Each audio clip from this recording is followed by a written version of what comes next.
Исалтны нөөцөөрөө дэлхийн хэмжээнд үнэлэгддэг оюутлахын ордын Илуурхаан талбайн зайг сонирхож асуувал арыг харьцан 8 км газрыг хамарчээ.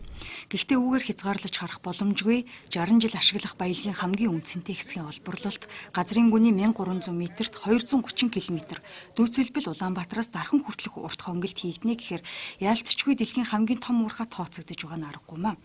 Оюут толгой ордын нийт батлагдсан нөөцийн 80% нь буюу ил олборлсон хүдрээсээ 3-аас 4 дахин их агууламжтай хамгийн чанартай хүдрийн нөөцийг энэ их уурхаагаас олборлоно.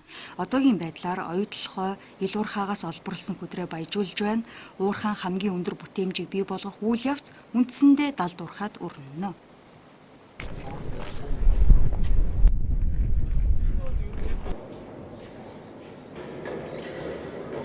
Оюутлогоо компани цөөн сэтгүүлчдийг далдуурхаатайгаа танилцуулсан нь ховор завшаан тохиолоо гэж хувьдаа үтсэн юм. Учир нь бид байтугай дээр нь ажиллаа хийж байгаа үндсэн ажилчид нь хүртэл орж үзээгүй үдийг хүрчээ. Тэдний хувьд бид азтай хүмүүс аж. Төрийн 3 өндөрлөгч ийшээ орох боломжгүй. Яагаад гэвэл аюулгүй байдлынх нь хувьд зөвшөөрөхгүй гинэ. Гэхдээ далдуурхаан аюулгүй байдлыг бүрэн хангах технологи анхны хөрөнгө оруулалтаар байгуулад зогссон 15-16 км хонголт давхар хийгдсэн байна. Цаашид ч ингэж үргэлжилнэ.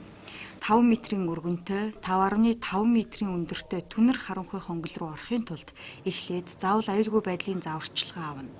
Ингээд хүчил төрөгчийн төхөөрөмж бүсэлж гүн рүү орсноо гэрчлэх картыг самбарт үлгэж бүртгүүлснээр саяны лифтэнд суух хэрэгтэй болно. Бидний уурхаан гүн рүү орохоор бэлтгэл хангаж байх үед гүнд 6 ажилтан ажиллаж байгааг карт үлгсэн самбараас мэдлээ. Далдуурхаан бүтээн байгуулалтын 2 дахь үе шатны хөрөнгө оруулалт хийх Дубайн гэрээ хийгдснээр 10-аад үлдсэн уурхайчид одоо 40 орчим болжээ. Тэд санхүүжилт орж ирэх хүртэл тоног төхөөрөмжийн бүрэн бүтэн байдлыг хангах ажлыг ээлж дараалан хийж гүйцэтгэдэг байна. Уурхаан бүтээн байгуулалт их хэлбэл энд үндсэн ажилчдаас гадна ханган нийлүүлэгчдээс бүрдсэн 3000-аад ажлын байр бий болох юм а. Далдуурхаанд босоод 5 амнаас бүрдэнэ. Одоогоор Хьюго гэсэн ам ашиглагдаж байна. Бид гүний уурхай руу хойд Хьюго амаар орж далайн түвшнөөс доош 135 м-ийн гүнд хүрсэн юм. Уурхай руу секундэд 6 м-ийн хурдтай лифтээр бууж бүтээн байгуулалттай танилцлаа. Далдуурхай бүрэн ашиглалтанд орвол 12 цагаар ажиллах өдөр шөнийн ээлжтэй бүхэл бүтэн цогц үйл ажиллагаа энд өрнөнө.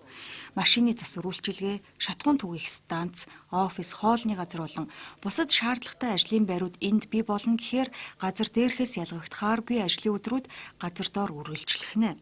Ажлын байруудын онцлогоос хамаарч зай талбайн багтаамжууд нь ч өөр хэмжээтэй байхаар төлөвлөгдөжээ. Үүний тулд аюулгүй байдлын хамгаалалт далдуурхаан нэн тэргуунд анхаарч үзэх асуудал юм. Бүрэн ашиглалтанд ороогүй байгаа үед нарийн тоос бүжигнсэн саарал хонгилд нэг чингэлэг тааралцсан нь аюул гарсан тохиолдолд хорогдох байр юм байна. Энд хүчил төрөгчийн хязгааргүй нөөц байгаа ч хэрэв холболт салсан тохиолдолд 36 цаг ашиглах боломжтой гинэ. Тодорхой холболттой байсан цагт бол ерөөсөө тийм хүчил төрөгчтэй байх хугацаанд дуусахгүй хязгааргүй хүчил төрөгчтэй байна гэсэн. Энэ мэтчлэн аюулгүй стандартыг мөрдүүлэх гэж байгаа нь дэлхийд дэх гүнийн уурхайн шилдэг жишээ болох юм байна. Жухам яаж олборлолт хийхийг блокчлон олборлох технологи гэж тайлбарлаж байгаа юм. Дэлхийд ховор ашиглагдах энэ технологиг ойлгомжтой байдлаар тайлбарлах юм бол хөдөр авах үйл явц нь яг л 9 цагны хэлбэр үйлдэлтэй адил гинэ. Зардлын хувьд ил уурхаагаас хэд дахин хэмнэлттэй учир эдийн засгийн хувьд ч өгөөчтэй гэж тооцжээ. Далдуурхаан бүтээн байгуулалтыг үргэлжлүүлэхийн тулд 4.2 тэрбум $. Хэрэгтэй. Хэдийгээр улс төрийн шийдэл гаргах гэж хугацаа алдсан ч гацаанаас гарах гэрээ хийгдснээр санхүүжүүлэх ажил төлөвлөгөөний горимдоо орж Монгол Улсын засгийн газар өөрийн зүгээс шаардлагатай бүх ажлаа хийж эхэлсэн гэж мэдэгдэж байгаа. Ер нь бол энэ хэмжээний хөрөнгө оруулалт нь дэлхийд хамгийн том санхүүжилтийн багц болж байгаа лээ. Ойрын хугацаанд оруулахаар хөөцөлдөж байгаа гэх санхүүжилтийг харж 17 тонны тав, 55 тонны 3 машин хөдөлгүүрээ асаахыг хүлээж газрын гүнд хадгалагдаж байна. Томоороо бол 3000 хүн ажиллаа хүлээж цаашлаад Монголын эдийн засаг садгүй эргэлдэх хөгжлийн замаа угтан хүлээж байгаа хэрэг юм а. Оюутлогын ордоос $1, $2 дагуулах учиртай.